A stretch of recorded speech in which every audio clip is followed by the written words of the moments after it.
Bom dia a todos. Eu fiquei muito feliz quando você se referiu que a gente está numa plateia de maioria branca. Por quê que eu vou dizer isso? E fiquei muito feliz quando você falou da parte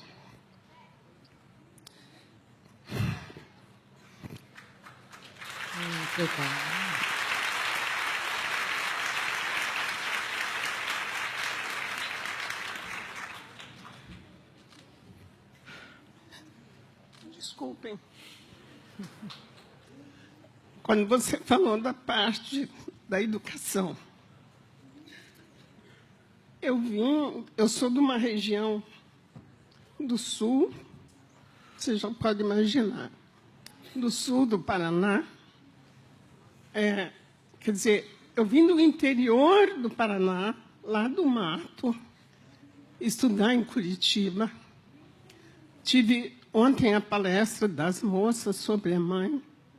Me tocou profundamente que eu sobrevivi e sobrevivo hoje como brasileira, porque tive uma mãe que fez de tudo, passou por tudo que era humilhação para que nós estudássemos.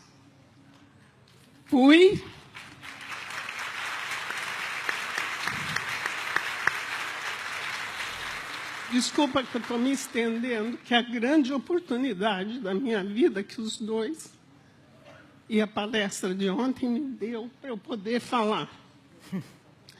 Fui para um colégio interno aos 5 anos, ia completar, porque passavam as freiras, para quem é bem do interior do mato, sabe disso, que tinha um negócio da religião chamado missões. Eles passavam pelas cidades, recolhendo crianças, como se fosse assim, em troca de você ir para esta escola, para estudar. Na verdade, a gente foi para trabalhar. Então, eu trabalhei duro desde os 5 anos. Sou neta de escravos. Aparentemente, a gente teve uma libertação que não existe até hoje.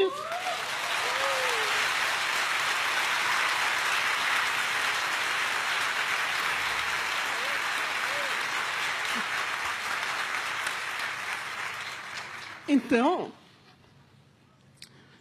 vou ser bem rapidinha. Eu vou contar só uma história que marcou a minha vida. Não vou ser tão rápida assim como tem. Eu vou contar uma história que marcou a minha vida, que dos 6 anos eu senti a diferença. Amadureci aos 6 anos. Que as freiras contavam a seguinte história. Que Jesus, que eu demorei muito para aceitar o tal de Jesus, porque eu era contra tudo e contra quem acreditava também. Então, as freiras contavam a seguinte história, que Jesus, Deus, criou um lago, um rio, e mandou todos tomar banho. Assim, e se banhar na água abençoada daquele maldito rio. Tá? Aí, as pessoas que são brancas é porque eram pessoas trabalhadoras, inteligentes, e chegaram nesse rio, tomaram banho, ficaram brancos. Nós, como negros, somos preguiçosos, e não é verdade, porque esse país vive hoje porque meus antepassados deram condição para todos.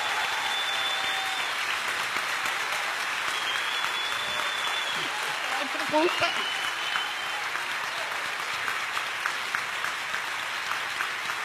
Calma, fica.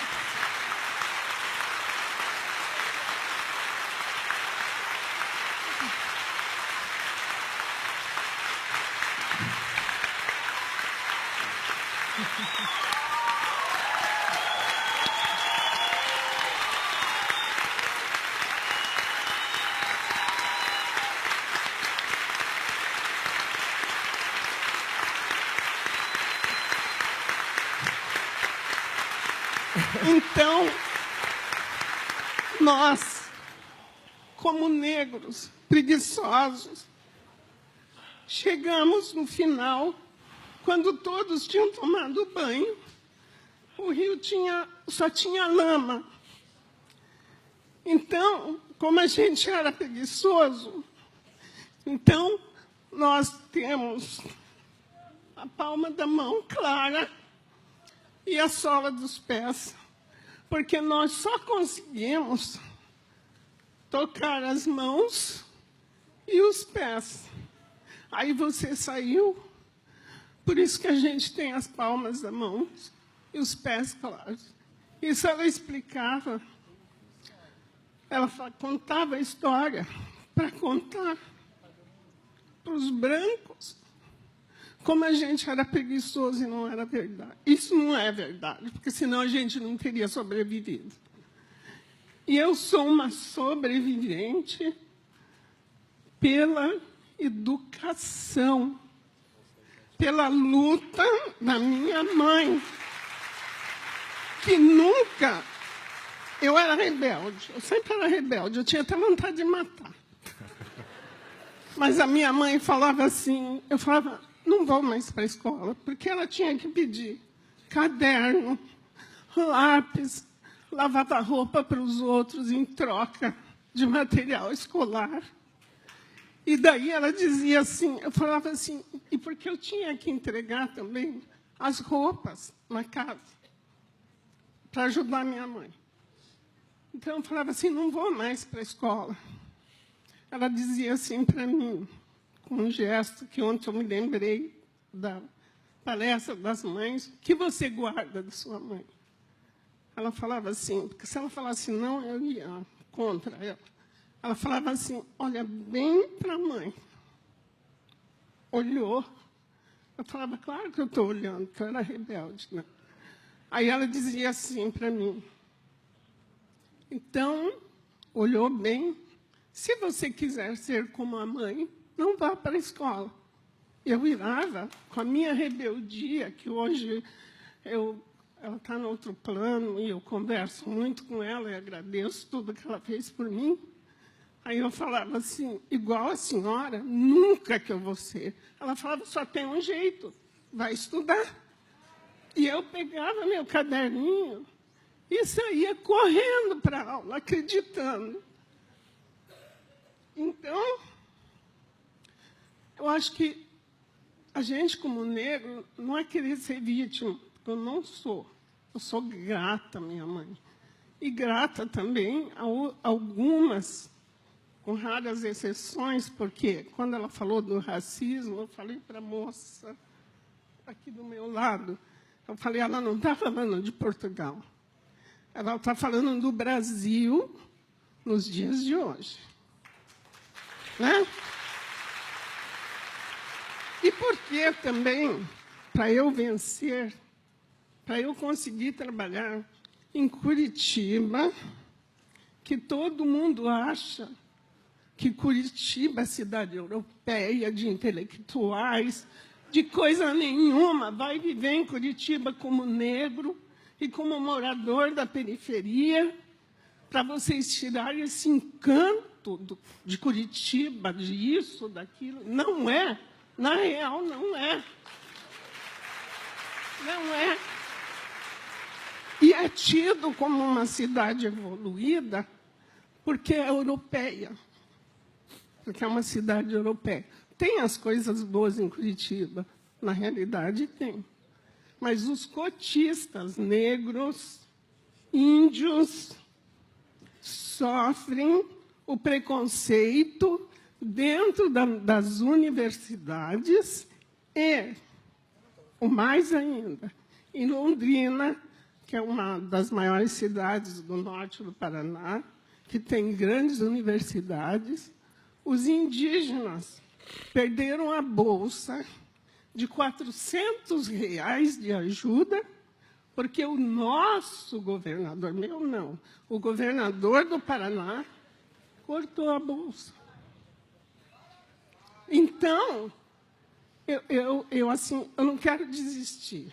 E eu fui uma professora muito assim, defensora dos meus alunos, e fui uma pessoa que trabalhou na época da ditadura.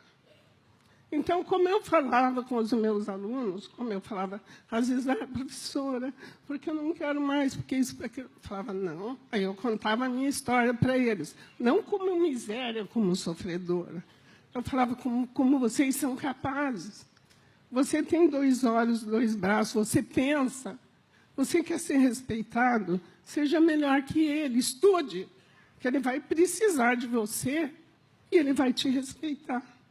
E eu era considerada, na minha escola, como subversiva, porque eu passava isso para as crianças. Então, é isso que eu tenho que falar, que a minha história é longa, mas eu, com todo o preconceito, com todas as coisas, venci. Estudo até hoje. Aí as pessoas falam, mas por que você quer? Não, é porque eu quero, é para a minha cabeça. Eu quero raciocinar. Eu quero saber o que eu estou lendo, o que está acontecendo com o meu país, o que está acontecendo comigo. Obrigada.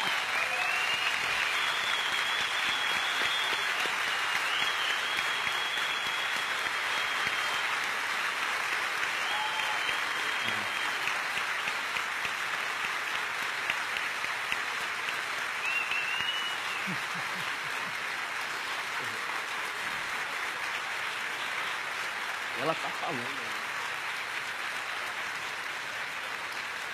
Como é o nome?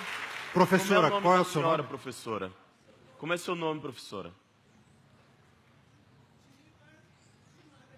Diva Guimarães. A senhora quer matar a gente, dona Diva?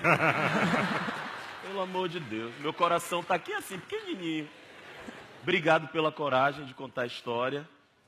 Que bom. E a senhora falou uma coisa muito importante que eu quero falar junto com a senhora aqui. A gente precisa fazer um pacto de investir em educação pública de qualidade. Não podem sucatear a educação brasileira. A escola pública tem que ser valorizada. O professor tem que ser valorizado.